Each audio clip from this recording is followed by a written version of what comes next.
Macam mana nak uruskan keuangan bisnes kita dengan betul. Dan tuan-tuan, ingat bila saya cakap tentang urus keuangan bisnes ni, maknanya dia ada kaitan dengan urus keuangan peribadi kita juga. Sebab apa? Sebab apa? Ini dia sebab tuan-tuan. Sebab anda kena ingat sini okay, mana yang buat bisnes yang ada perniagaan apa semua ni, anda kena ingat begini. Okay, kita ni adalah kita. Okay. Bisnes kita adalah perniagaan kita lah. Okay, lain.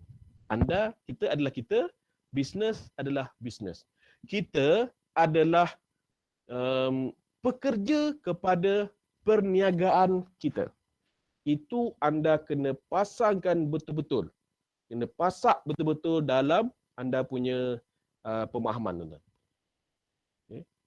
Habis cik, bisnes ni aku punya bah.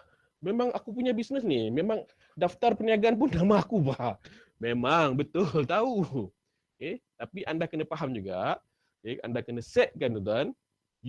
Kita ni bekerja untuk bisnes kita ni. So maknanya kenapa? Maknanya setiap bulan pekerja dapat gaji tak? Dapat, tuan-tuan. Okay. Setiap bulan kita kena ambil gaji daripada perniagaan kita. Okay. Bukannya hari-hari ambil. Bukan hari-hari ambil. Itu namanya ambilan. Okay. Bukannya duit perniagaan tu semua kita punya. Dah betul tuan-tuan. Okay. Jadi kena faham dulu betul-betul itu. Okay. So tuan-tuan, dalam modul ini empat step saya akan cerita, tuan-tuan. Satu, prinsipal pengurusan kewangan. Okay. Kemudian proses bagaimana nak urus dokumen kewangan bisnes. Sebab apa kita kena urus dokumen kewangan bisnes kita ni? Sebab in future, okay, akan datang kita nak kembangkan lagi perniagaan, okay, ataupun kita nak kembangkan lagi kewangan kita nak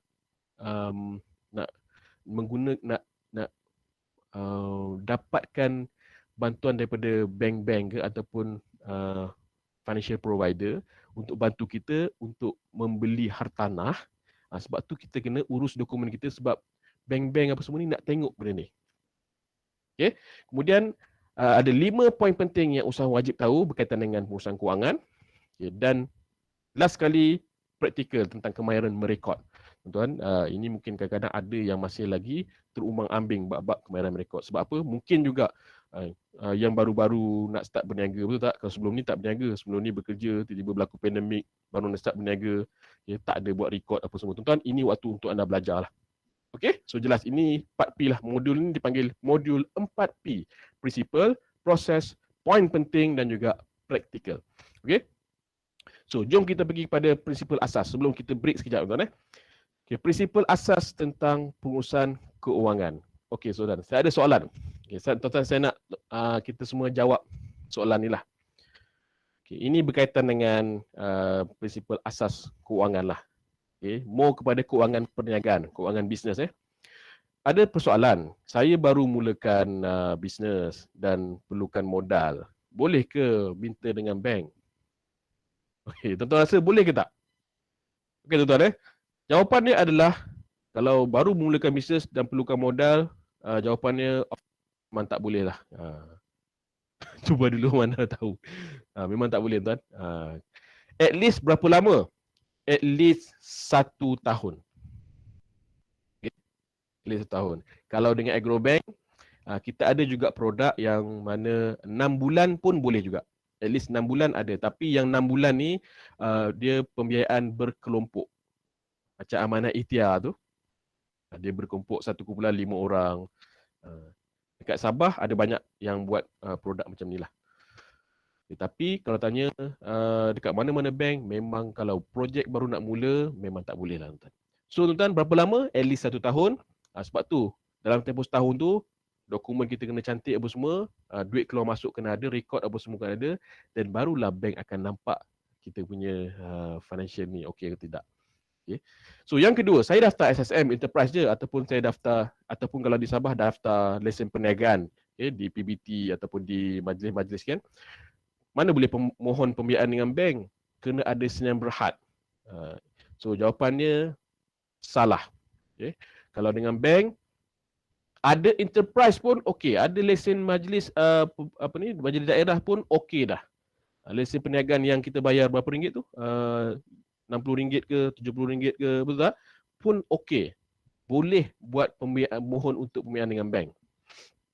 Madan Salim, Maybank 3 tahun. Alright, yeah, Maybank setiap bank dia beza lah. Okey. So salah So seterusnya, saya punya sale okey je. Okey sale saya. Setiap bulan untung bah. Okey, makin meningkat saya punya sale tu. Makin untung pun meningkat. Ada pula sokongan daripada pharma, agensi bagi sokongan. Kalau mohon pembiayaan dengan bank, confirm lulus ni. Okey. So jawapannya belum tentu lagi. Belum tentu lagi. Sebab apa? Bank tak tengok you punya sale bagus ke macam mana ke. You ada sokongan agensi ke. Ada banyak part-part lain lagi yang bank nak tengok. So, ini yang saya akan bongkarkan. Kiranya hari ni nak cerita benda rahsia lah, nak pecah rahsia lah tuan-tuan.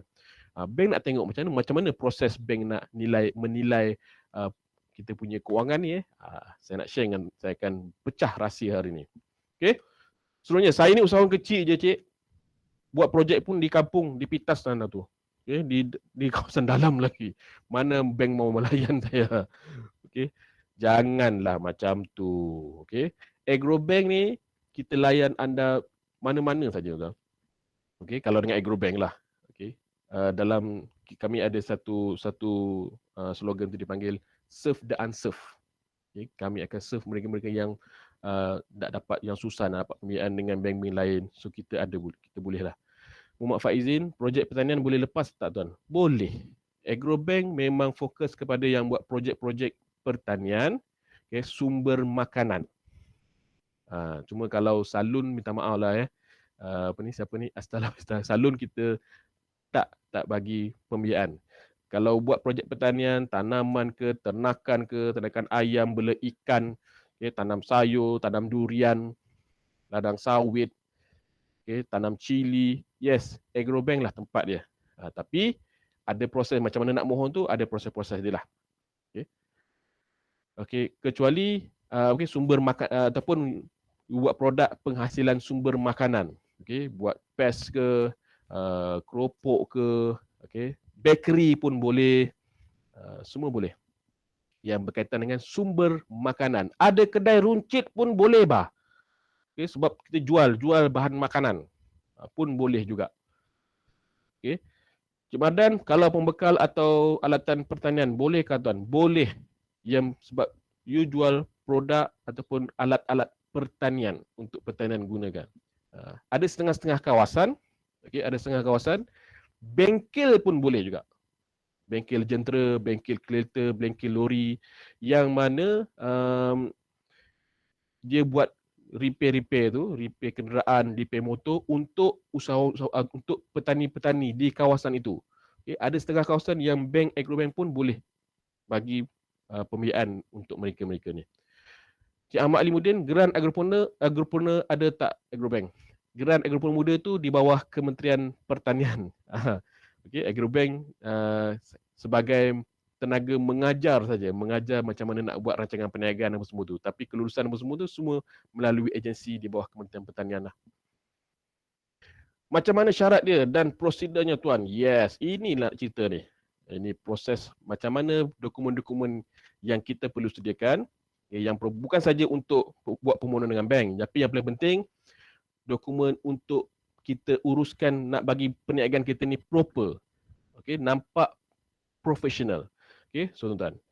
Boleh ya? Okey, thank you. Larry, kalau nak buat peternakan kolam ikan boleh juga kau tuan? Yes, okey, boleh bah. Okey, ada ikan, ada cerita tanaman, boleh dengan Agrobank. Cumanya macam saya beritahu tadi lah, kalau baru nak bermula memang tak boleh lah. Tapi buat dulu, dah setahun buat dan baru pergi ke Agrobank untuk buat pembiayaan. Jumpa dengan pegawai.